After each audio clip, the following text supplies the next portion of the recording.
Bonjour, bienvenue sur MEDEF TV, c'est l'heure de parole d'entrepreneur et notre invité pour commencer cette journée, Sylvain Blondin, bonjour. Bonjour. Alors vous êtes le président du Centre européen de formation et conseil, CEFC Médical, une entreprise que vous allez nous présenter tout de suite.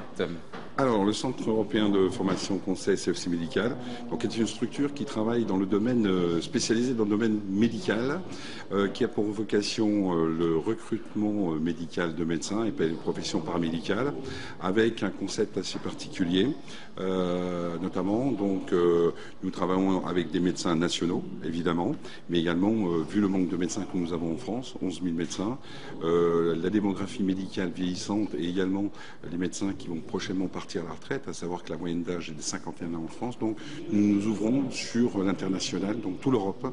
Et en parallèle par rapport à ça, nous développons un programme avec le ministère de la Santé. Donc nous sensibilisons sur les problématiques que nous avons et pour la mise en place d'une coordination nationale entre les ARS et l'Ordre national des médecins. C'est-à-dire que c'est plus que du recrutement ce que vous faites pour les médecins. Grosso modo, je suis un jeune médecin, je viens de terminer mes études, que je sois en France, en Roumanie ou n'importe où en Europe.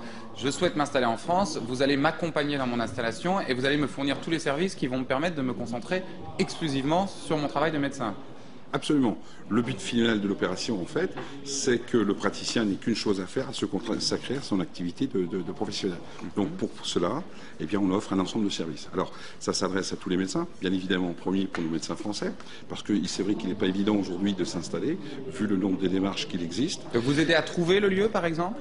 Alors c'est effectivement, nous travaillons à trouver le lieu et aujourd'hui nous sommes en train de développer un partenariat avec les ARS, donc ce sont les agences régionales de la santé qui ont été mises en place, de telle sorte de développer des pôles pluridisciplinaires de santé dans nos campagnes principalement, n'est-ce pas, donc en harmonie avec les élus, de telle sorte qu'il n'y ait pas, je veux dire, une surimplantation de ces activités, de ces pôles. Les pôles pluridisciplinaires de santé, c'est une réponse à la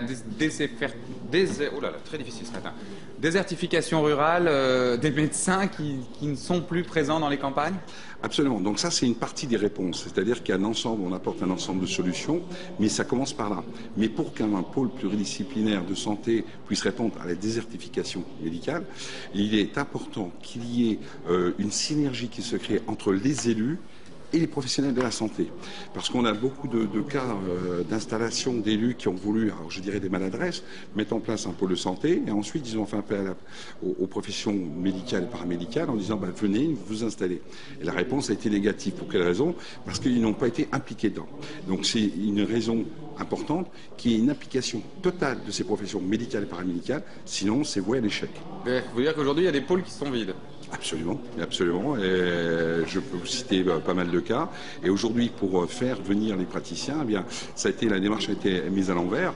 Eh bien, c'est très difficile, d'autant plus qu'après, autour gravitent des professions paramédicales et qui sont très réticentes pour venir. Donc à la base, c'est réaliser une étude, d'impliquer les acteurs de la santé, mais ça va beaucoup plus large que simplement le médecin, la profession médicale. Ce sont les professions paramédicales, infirmiers, kinés, mais également aujourd'hui, et ça fait partie de notre économie, c'est un secteur qui n'est pas exploité, c'est-à-dire qu'aujourd'hui, vous avez tout ce qui est développement des services à la personne et des soins à domicile dans les campagnes, mais également donc, qui va permettre de créer de nouvelles activités, de nouveaux emplois, et qui sont, je veux dire, complémentaires par rapport à ces activités.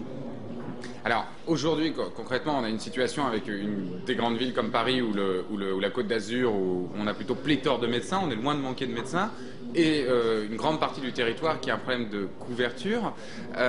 Les médecins étrangers, on les a fait venir, ça remonte quand même maintenant à quelques années, et j'ai cru comprendre qu'il y avait quand même beaucoup d'échecs dans l'implantation de ces médecins étrangers en France. Qu'est-ce qu'on peut faire contre ça ? Alors, un chiffre, parce qu'il faut se baser sur, je veux dire, des choses mesurables, si je peux dire. 80% de ces médecins sont en situation d'échec. Pourquoi ? Eh bien, tout simplement, différence déjà du système de la santé, différence du système bancaire, différence de la relation patientèle, différence interculturelle, différence que l'on oublie de la pharmacopée, sachant que la pharmacopée est universelle, mais les médicaments que nous avons en France sont différents du pays d'où vient le praticien, et également les non commerciaux. Si je prends l'exemple très simple, pour qu'un médecin reste en poste, que lui faut-il? Il faut qu'il gagne sa vie. S'il ne gagne pas sa vie, c'est logique. Et donc, pour cela, il faut qu'il y ait une relation patientèle-médecin de confiance. Si vous avez face à vous un médecin étranger à la commune, il y a déjà certaines réticences. En plus, étranger de pays, les réticences sont d'autant plus importantes. Par rapport à ça, si vous arrivez avec un praticien devant vous qui ne maîtrise pas du tout, pas très bien la langue, vais-je dire déjà, ensuite parce que justement, ça c'est un des problèmes aussi que nous avons soulevé qu'il faut mettre... C'est mieux quand même s'il parle la langue. Absolument, mais ce qu'il faut savoir qu'aujourd'hui, en France, il n'y a pas de test mis en place. Quels sont les critères de recrutement? Eh bien, la première critère de recrutement, c'est la validation des diplômes. Donc, c'est-à-dire que le médecin doit venir s'installer avec une accréditation du pays d'où il vient, du ministère de la Santé. Et le second critère, c'est l'inscription avec le niveau de langue suffisant. Aujourd'hui, c'est très subjectif. C'est ce que je dénonce aussi. C'est-à-dire qu'il y a des médecins qui ne devraient pas être sur le territoire, qu'on laisse venir. Pourquoi? Parce qu'il y a un déficit. Et on se dit, tant qu'à faire que de rien avoir, mais ce médecin est en situation d'échec. Exemple, en anglais, nous avons le test du TOEIC. En France, comment ça se passe? Eh bien, le médecin rencontre soit les membres de l'ordre du médecin en conseil, soit un des membres de l'ordre des médecins, et suite à un entretien, il valide ou il valide pas. Donc c'est très subjectif. On n'est même pas sûr que le membre en question parle lui-même bien anglais. Ça peut arriver. Quoique dans nos campagnes, le cas est moins... Merci beaucoup Sylvain Blondin d'être venu nous alerter et nous présenter cette profession plutôt rare. Merci d'avoir été notre invité. C'était Paroles d'entrepreneurs sur MEDEF TV. Merci.